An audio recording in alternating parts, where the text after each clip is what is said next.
Құрметті ата-аналар, оқушылар, міне ұлттық бірыңғай тестілеудің алғашқы кезеңі басталды. 29 желтоқсан, 6 қаңтар аралығында ұлттық бірыңғай тестілеуге қаңтар ға тіркелу басталды. Енді осыған қалай тіркелеміз деген сұрақ сізді мазаласа, бүгінгі видеоны көріңіз. Құрметті ұлттық бірыңғай тестілеуге барамын, тапсырамын деген үміткерлер, ата-аналар балаларымызды осы алғашқы ұлттық бірыңғай тестілеуге қалай тіркелсек деген сұрақ. Почталарыңызға хабарлама келгеннен кейін өздеріңізді растап басасыздар. Одан кейін осындай пункт ашылады, ұлттық тестілеу орталығы деген. Енді осы жерде таңдаймыз. Мысалы, педагогтердің білімін бағалау деген пункт бар. Ұлттық бірыңғай тестілеу, жоғары оқу орнына, магистратураға осылайша келе береді. Енді бізге керегі ұлттық бірыңғай тестілеу орталығы. Міне осыны басамыз. Енді бұл жерде бізге міне пункт ашылды. Жоғары оқу орнына ақылы негізде оқуға түсушілер үшін ұлттық бірыңғай тестілеу қаңтар. Не басамыз. Нұсқаулықпен де алдын ала танысып алуға болады.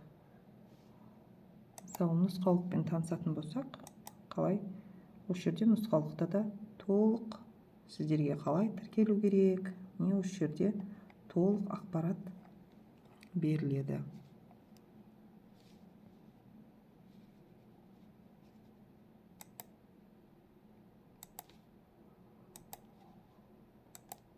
Енді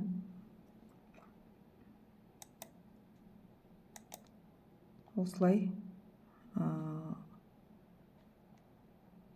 деректер толтырасыздар. Төлем жасап алса, төлемді кейінірек жасайсыздар. Бірінші деректер толтырып аласыздар осы жерде.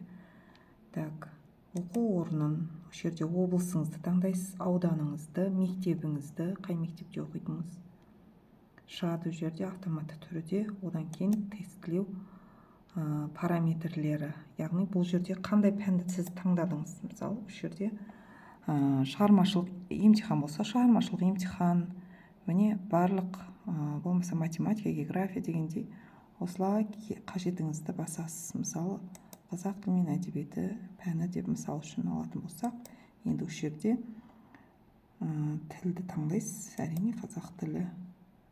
Енді өздеріңіз таңдай бересіз, қай тілде тапсырасыз, орысша ма, қазақша ма. Енді әрі қарай тестілеу орнын таңдайсыздар. Тестілеу орны, міне қазіргі таңда қай тестілеу орны дейтін болсаңыздар, бірінші міне Астана, Алматы, Қазақстанның кез келген жерін таңдауға болады. Енді біз әрине өзімізге жақын орын, өзіміздің Түркістан облысы. Міне осы жерде қай жер, қай оқу орны. Міне бұл жерде 2 ғимарат берілген.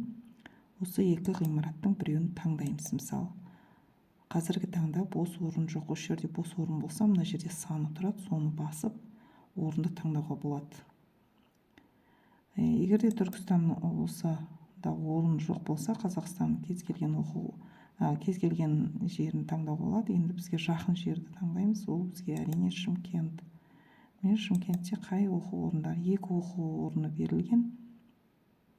Мұхтар Әуезов университетін таңдайтын болсақ, бұл жерде де орын жоқ.